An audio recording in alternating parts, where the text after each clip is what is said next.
Hello, amazing entrepreneur. It's Tash, Corbin here, and welcome to another episode of the Heart-Centered Business Podcast. This is episode number 268, which means you can find all the relevant links and show notes for today's episode over at tashcorbin.com/268. In today's episode, we're going to discuss the 5 signs that you are holding yourself back. And these are going to be a little bit out of left field in some cases. I wanted to look for some of those signs where maybe you think there's a good reason for that behavior, but it actually could also be a sign that maybe you are holding yourself back. So if you are feeling like no matter what you try or no matter what you do at the moment, things just aren't necessarily working, or for some reason it's just not clicking, then this is going to be a really juicy episode for you. So let's dive on in. I'm Tash Corbin, and this is the Heart-Centered Business Podcast. Now, number 1, before we begin today's episode, I want to say that you, my audience, are very self-aware, and you're also very good at taking responsibility for your behavior in your business. I love working with the audience that I work with because those people who are naturally drawn to my work and who seem to be part of our community are people who do have quite a lot of self-awareness about how their mindset and how their behaviors impact on their outcome. I don't see a lot of blaming the system or blaming the world or blaming marketing as being the problem. I see a lot of curiosity and a lot of people asking really great questions. And the difference between a question that's not helpful and a question that is helpful, from my perspective, is when the question goes from being, will I or won't I, to how can I? So a lot of people come to me and they're not just saying, oh, why doesn't my business work? They're saying, I've tried this and something in this isn't working. What I'm thinking is I'll go for this or I'll go for that. I'm just going to try and find out how I can get this to work. So the question isn't, will I have a business or won't I have a business? The question is, how do I get this business to work? How do I get my marketing to work? How do I jump in and get the right followers? So I love that about this audience. And so because of that, I don't want this particular episode of the podcast to feel like it's condescending or telling you that the problem is your mindset and everything else is going to be totally fine. Ultimately, I believe it takes a great combination of mindset and energetic practices that will help support you to move forward through this epic personal development journey that is starting a business, and some really powerful strategies that are aligned, that are driven by consent, and that feel like they are connecting with and converting the right people into your paying clients. So I know that there's a combination of mindset and strategy going on here. But that being said, I can also see for some people where we might get fixated that the problem is the strategy, but actually from an external perspective, I can see people are also making decisions that are holding them back from actually thriving. And so that's what I want this episode to be about, is looking for those clues that maybe it's not just a strategy issue. Maybe there's also a little bit of a mindset thing showing up here. Or what actions and behaviors could give you a clue that maybe you're holding yourself back and there's something further to explore. It's not just a strategy issue. So they are the 5 signs that I'm focused on today. Let's dive into those. First and foremost, you're second guessing your strategy. So there are so many people who come to me and they say, oh yeah, look, I've tried webinars. I did one once, it didn't work, so I'm not going to do that again. Webinars don't work for me. Yeah, I tried Instagram. I did this thing and I was working on Instagram, but Instagram doesn't work for me. Yeah, I've tried Facebook groups. I've been in Facebook groups before, but it just doesn't work for me. And so they're constantly changing their strategy and they're constantly second guessing whether that strategy is the right fit for them or not. And they're very quick to say a strategy doesn't work for them. And in most cases, I can get any strategy to work with any person. It's just a matter of getting that strategy to work for you. So again, it's not should I do webinars or shouldn't I do webinars? Or will I do webinars or won't I do webinars? It's how do I make webinars work for me? Because I know that's me showing up as a teacher and I love being in the teaching space in my business. So why not be in the teaching space in my marketing as well? How do I get webinars to work really well for me? That's a very different question. And so if you find yourself jumping from strategy to strategy to strategy, if you find yourself trying something but not really nailing it, but then deciding, it's not going to work for me anyway, then that can actually be a sign that you're holding yourself back. Because for a lot of people, when you find a strategy that works really well, the default position is, okay, well, what next? Instead of, how can I double down on this? And that's the question we should be asking. If you've found a strategy that works, your number one job is to dial up that strategy, not go and add something else to the mix. Because you found something that works. But often the reason why we think we need to jump to another strategy is actually we're holding ourselves back. There's this fear, whether it's conscious or subconscious, that maybe it's too easy, maybe it needs to be a little harder. If in order for it to be worthwhile, in order for me to be able to deserve the money that I'm making, I need to be working hard. So we go and find other things to do. So if you find you're consistently second guessing your strategy and you haven't even seen it through yet, then that can definitely be a sign that you're holding yourself back. Number 2 is comparisonitis. Even though you've had an amazing launch or you've just made 3 VIP sales this month, it's not the 5 VIP sales that other person in the program that you're in made. So therefore, you must be doing something wrong. And that getting into that space of comparison and comparing your beginning with someone else's end, or even your 6 month in to someone else's 6 month in when they had completely different circumstances when starting their business, is actually a sign that you are looking for external validation, and that comparisonitis can often be a sign you're holding yourself back. That your measure of success is determined by the success of those around you, or that you can never be as successful as you want to be because you're constantly chasing someone else's outcomes or someone else's life. So if you find yourself consistently looking outward for reassurance, consistently looking outward for inspiration and motivation, if you're consistently looking outward for signs that you've made it by some other person's measuring stick, then that can actually be a sign that you're holding yourself back. Imagine instead of looking at everyone else's results and everyone else's successes and feeling like, I have to chase them down. Imagine instead every day feeling like you are really proud of what you've achieved and you know how to move forward. That is true alignment, and that is true strategic direction based on what's right for you. And letting go of comparisonitis can often see you excel more because you're focused on what works for you. You're focused on what you want to achieve right now. When I get myself into comparisonitis, it sends me down the rabbit hole of what I'm not doing. It sends me down the rabbit hole of what I'm not doing right or I'm not doing enough of. And that comparisonitis ultimately slows down my momentum in my business. Because I know for myself that when I really just focus down on the strategies that I know work and doubling down on those and seeing them through to completion and nailing them, that's when my business thrives. That's when my results absolutely skyrocket. It's also when I feel really uncomfortable because I'm achieving new levels of success and I'm being seen and visible in new ways. And all of those things drive me to instead go, that feels unsafe. I'll just go and look at what everyone else is doing.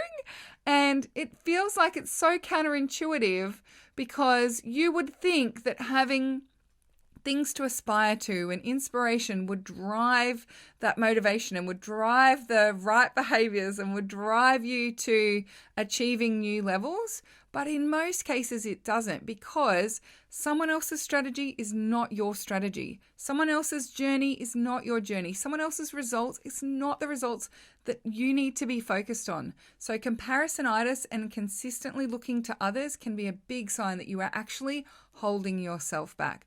something's happened and you've decided you need to go and look elsewhere. So it's a good one to look out for. I told you these are a little out of left field, aren't they? Now, number 3 is consistent permission seeking. Now, I am here for you if you need permission for something, right? I do it all the time inside the Takeoff program. I hereby give you permission to go and start your own YouTube channel. Off you go, right? And I totally here for you, and I can give you permission for whatever it is that you need to do. And I know that sometimes just getting that permission slip from someone else is enough, and it drives you on and you're totally fine. But if you're consistently permission seeking from outside sources, like you won't do anything in your business until you've run it past your mentor, or you don't take any action until you've double checked that 6 other people are doing it exactly the same way, and so therefore you're allowed to do it, right? If you're consistently permission seeking in your business, that can be a sign that you're holding yourself back because you're not trusting yourself. You're not acting in that space of alignment and following the inspiration when it strikes. So permission seeking can be a big one where you feel like someone else needs to let you know that you're allowed to do that, or that that's okay for you to move forward in. Don't be afraid to make some mistakes, right? I've had people come to me and they're like, no, I should have run this past you first, but I've done this and it didn't really work. And now, so I feel like I'm coming a little bit back to square one. And I say to them, nope, I don't want you to teach yourself that you have to ask me permission first for anything. You had an idea, you got inspired, you took action on that, and you ran with it. I want you to give yourself a big pat on the back for having run with it. And now let's look at the positives of that experience, because there's always positives, even if it doesn't work. You've learned that that strategy is not something that's going to work for your audience, or you've learned that there's way too much time and energy that goes into that for the results that you got out of it. So it's great. We can cross that off your list as not being something you want to do from here on in. Or maybe you've discovered you didn't have the audience levels to be able to go and launch a group program just yet. Great. What an amazing lesson to learn. Now let's double down on your VIP one-to-one stuff. So you don't need to seek permission on anything. If you feel inspired to try something, go and try it. If you've got that intuitive nudge that something needs to change, go and change it. Have a play. As long as you're reviewing the decisions through the lens of love and measuring and seeing how the impact is and making consistent decisions moving forward, you're always going to be moving forward. You're always going to be going in the right direction. Even if you spring off in the wrong direction and it brings you back to the right direction, it has done its job. And so, I see people all the time, they don't want to make mistakes in their business. But if you start a business with the goal of never making mistakes, you're going to fail. Your job is to make mistakes, learn from them, and move forward as quickly as possible. So get out there, make some mistakes, try some things. You will stumble across and find amazing positive outcomes. Some things you'll go off and try them and they absolutely work and your business thrives. Brilliant. Right? So you don't always need to seek permission. And if you are consistently finding yourself needing permission, that can be a sign that you're really holding yourself back and saying, I'm only allowed to do things if I'm told that it's okay. I'm only allowed to play with that if such and such says I can. And regardless of whether that's me or someone else, I would much rather see you embrace this journey of following your intuition, following inspiration where it strikes, but also being willing to see the lesson in that inspiration, even if it does work out or even if it doesn't. So if you find yourself consistently permission seeking, then that can be a sign you're holding yourself back, and you might want to be your own permission slip for a little while and see how that feels. Number 4 is not showing up. And this is a big one. So if you find yourself resisting showing up online, you're resisting emailing your list, you're resisting following up with people, or you're resisting showing up in your spaces, that can absolutely be a sign that you're holding yourself back. This often comes down to a sense of perfectionism, right? I'm not going to do Facebook Lives until I've got the perfect backdrop. I'm not going to run a webinar until I'm 100% sure that my offer is going to sell. I'm not going to commit to sending emails consistently until I've got 1,000 people on my mailing list. And actually, you would be better off just showing up as you are right now, knowing that you're going to refine and whittle things down and get a little closer to the right strategy for you or the right messaging later. And that the process of showing up and speaking is also part of that refinement process. So I talk about this in the Takeoff program all the time. People are like, oh, hang on, I need to get my messaging ecosystem all complete before I'll go and show up online. I say, no, go and show up online as you refine your messaging ecosystem, because no great message was built in theory. No great offer was built in theory. No great product was built in theory. No great business was built in theory. Go and show up. And if you're in resistance to showing up at any point in your business, it is a sign that you're holding yourself back. There's something we need to address in there so that you can feel confident and comfortable in showing up more consistently. And then the final sign that you might be you might be holding yourself back in your business is the negative self-talk. And it's not just negative self-talk as in talking about yourself, but talking to yourself negatively about what it is that you're doing as well. So if you find yourself consistently thinking, oh, marketing is so hard, you are programming yourself to believe that marketing is so hard, and that can actually really hold you back. If you constantly are criticizing yourself, oh, that video was terrible. Oh, you didn't introduce yourself properly at that networking event. Oh, why didn't you send your email last week? If you're constantly criticizing yourself, if you're constantly criticizing your business, if you're constantly looking for and speaking about how hard things are, then guess what? You're going to snowball that feeling of things being hard. And that is absolutely holding you back. Even when you find yourself following someone or you're learning about growing your business, if your gut reaction every time you learn something is, oh, this is going to be horrible, then guess what your experience is going to be.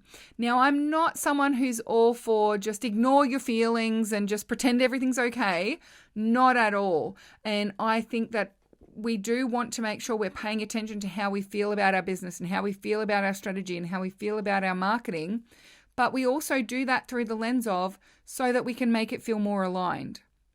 Not just so that we can consistently whinge about marketing and how hard it is. So if you're finding yourself consistently thinking, oh, marketing and sales is so hard, get a pattern interrupt and make a different choice. Okay, my marketing and sales are feeling really hard for me right now. How do I make it feel easier? How do I make it work more effectively without me feeling this way? Get into solutions focus instead of being problem focused. That's how we shift it. So if you're finding yourself consistently talking negatively about yourself or your business or your marketing or your actions or what it is that you need to do or your audience or your clients or the people who say no in sales calls, then it's a sign that you are holding yourself back and it's something you want to choose to address and choose to change. So the big lesson from this podcast episode is that you get to choose. You get to choose. If you notice these behaviors, you get to choose to identify, oh, I think I'm holding myself back here. What am I going to do about that? Or you get to choose to just gloss it over, wallpaper over those cracks, and keep moving forward. And there's a time for both. So what I would love to do for this episode of the Heart Centered Business Podcast is talk to you about how I can support you, not just with your strategy, but also in some of these mindset areas where you are holding yourself back, not only in noticing those times where you're holding yourself back, but also in addressing it and moving forward with a strong mindset and with a great strategy. Now, one of the ways that I do this in tandem is through my Udemy course, which is called the 30-Day Business Blast. That program is a 30-day program where we bring together powerful mindset and energetic techniques with great marketing strategy to grow your business and go for a stretch income goal. It is all about that process of implementation. So as I just said, no great business was built on theory, and you don't move out of this mindset of holding yourself back by just thinking about it and thinking about changing. You also need to take action. So what I love about this program is that we are shifting your beliefs about yourself and your business and money and all sorts of things through taking powerful strategic action in your business, coupled with epic mindset and energetic practices. So if that is something that you would like to explore, I would love for you to come and check out the 30-Day Business Blast. And what we're going to do is I'm going to pop a link to the 30-Day Business Blast in the show notes of today's episode at tashcorbin.com/268. And that link will be the best available price of the 30-Day Business Blast at this particular point in time. So regardless of whether you're listening to this podcast the day it comes out or you're listening to it a few years down the track, if you go to tashcorbin.com/268 and click the link to check out the 30-Day Business Blast, we will give you the best available price link on that episode. So thank you so much for joining me for this episode of the Heart Centered Business Podcast. Maybe there's some things that have come up for you that you want to think about where maybe you're holding yourself back. You know the best way to clear a limiting belief or to change a behavior is to first and foremost notice. And that's what we've done in this episode. From here, you then get to choose whether you want to address it or not and how you're going to address it. If you'd like my support with moving through, make sure you come to the show notes of today's episode and check out the 30-Day Business Blast. The beautiful thing about 30-Day Business Blast as well is that once you've bought it once, you can do it over and over again. So we have people who do every second month, they'll do the 30-Day Business Blast just to really bring themselves up to a new level, a new ability to receive, expanding their capacity to receive, as well as really nailing their marketing strategies in their business. So go and check it out at tashcorbin.com/268 and hopefully I'll see you inside the 30-Day Business Blast. Until next time, I cannot wait to see you shine. Bye for now. Would you like more tips, tools, and resources to help you grow your heart-centered business? Head to tashcorbin.com today.